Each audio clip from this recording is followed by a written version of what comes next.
Hey everybody, this is Mark Bozon, and I'm here to give you guys the video review for Mega Man 9. Capcom was out to try and take Mega Man 9 in a totally different direction than most of the downloads we see out there. Things like Bionic Commando Rearmed will be something that's completely remade, but with a game like this, they're actually going back to the 8-bit era and making something that feels more like Mega Man 2 than it does something that's been made even in the last 15 years. It ends up being a pretty bold move, but in the end, it works great. I mean, you have things like the presentation, which is completely spot on. You've got the music that is awesome. The characters, the level design, everything kind of lines up, and they do it with a lot of these little subtleties that make you feel like you are playing an 8-bit game. Mega Man 9 is a $10 download, so you expect to get a little bit for your money, and you know what, there is some stuff in there.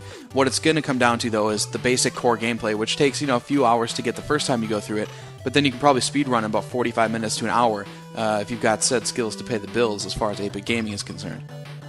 On the presentation side, Capcom made sure to include things that felt like an 8-bit game. So you've got things like sprite popping, you've got faked rotation, low frame animation, and a lot of like little tearing issues that you'd find in an old NES game, and they're in here. Some of those things are optional, you can turn them off in the menu. Other ones are just, part of the game. It's designed to look and feel like an 8-bit game. But you know what, if you've been following this game, you know that already. What it really comes down to is how are the master robots, how are the levels, and is this game truly rewarding, and does it rival the best in the series?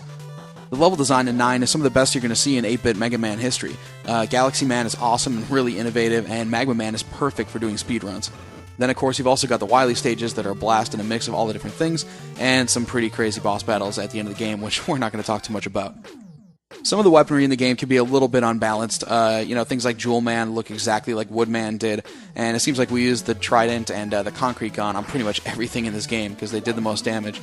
But all in all, it is a really good mix, and they did some truly innovative things with the guns themselves. As, of course, you'd expect, every character has his own weakness for guns, but, if you go in with a Mega Buster, you're going to get different challenges completed. So, the hardest to hardcore definitely have their work cut out for them, even though other people can kind of muscle through the game and do it old school style, where they look online, figure out who they can beat with who, and get through it that way. Even when you do know the order, though, this is still a very hard game. You don't have the slide anymore like you used to have in some of the 8-bit games. There's no charge shot either. And the enemy spawns are predictable. I mean, they come out at the same spot every time, but they're extremely brutal. It makes it perfect for speedruns, but again, some people are just going to get their butt kicked, and, welcome back to 8-bit gaming, man. You gotta earn it one tile at a time. For those that start rising their ranks and dealing justice where it's due by the end of this game, there is a lot to see once you're finished. You got downloadable content, which is on the way, and we know a little bit about some of it, and it sounds pretty cool. The Classic Shop also adds some cool support items, and also a little bit of fan service. You can take the helmet off of Mega Man and run around and buy piles of E-Tanks if you want to just muscle your way through the game. And then, as we said, the trials and ranking systems are going to make this one awesome for speedruns, and 50-plus challenges, which border between being really easy, just automatic unlocks, and some that are completely insane.